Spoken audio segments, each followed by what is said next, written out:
Welcome to Wheeler's Vinyl Review.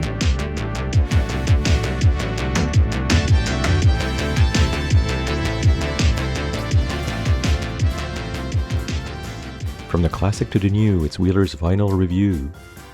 Today, we talk about the latest release by Analogue Productions on their 45 RPM series, and we're talking about the self-titled album of America. So if you have an acoustic folk rock fan in the family, there's a good chance you found this record in their collection. It came out in the end of 1971, and even though you don't necessarily know the name America, you've heard of that single that everybody was listening to all the way to the top of the charts in 1972, which is A Horse with No Name. There's been hundreds of comics and jokes made about that song title over the years. Let's say from the get-go that it's one of those albums that had a certain richness and immediacy to the sound that helped a lot of the folk pop classics of that era. It was recorded in such a way that it would play well on about every system, even poor setups and worn styluses, which were the norm back in the early 70s. Plus, it's really an artifact of its era, because you see the band members, Dewey Brunel, Jerry Beckley, and Dan Peake sitting in front of an 1887 picture of Chief Plenty Coups and other Crow prisoners under U.S. Army Guard in Montana. It's actually an interesting choice by this band to use this less than complimentary image portraying their namesake's history. You see them with long hair, worn jeans, t-shirt, and flannel shirts.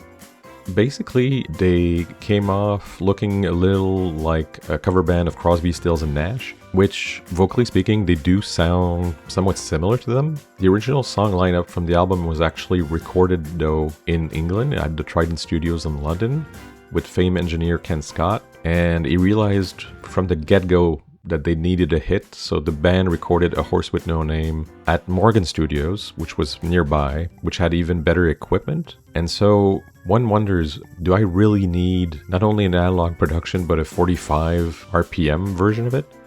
Well, there have been a lot of pressings over the years, German pressings that were really well considered, Japanese as well, and UK copies, and quite a few are good, and some are even remarkable. But what the 45 RPM side does that no other one does is it's almost like a microscope when it comes to all the sounds that are hidden within the layers of the studio production. And the mastering cut here by Matt Lutens from the original master tapes is impeccable.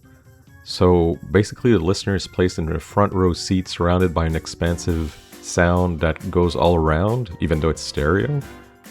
You're basically having the band play a concert just for you when you're sitting, let's be honest, at normal level. I haven't tried it at ear-piercing levels. You really hear the improved resolution. The acoustic guitars and the vocals are rendered very naturally. It actually picks up on things you can hear on the original LPs of this music, of course, because nowadays we're preparing records for machines that are much more sensitive than those of 50 years ago. I have to warn you though, this is a double LP, of course, because the records have to be going a lot faster. So the emotional impact when you listen to it is pretty astonishing. The song Children is perhaps the best example of the vocal harmonies that you will hear a lot more clearly, and why this band was considered for a while rivals to Crosby, Stills, and Nash. I mean, of course, A Horse with No Name is something you'll have to hear on the album because it is the song that you will know is worth your money or not. So do you really, really need it? Well, if you're somebody who has the equipment to hear the dynamic improvements, the larger sound stage, it is really worth it to put your hands on this release.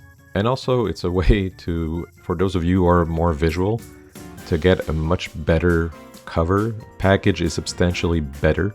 It's a lot sturdier, and the quality of the image reproduction is above par.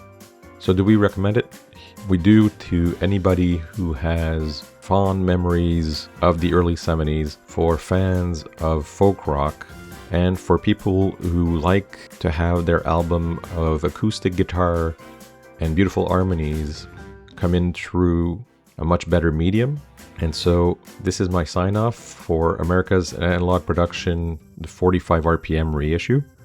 This was Stephen Wheeler. I hope it was good for you too. See you soon.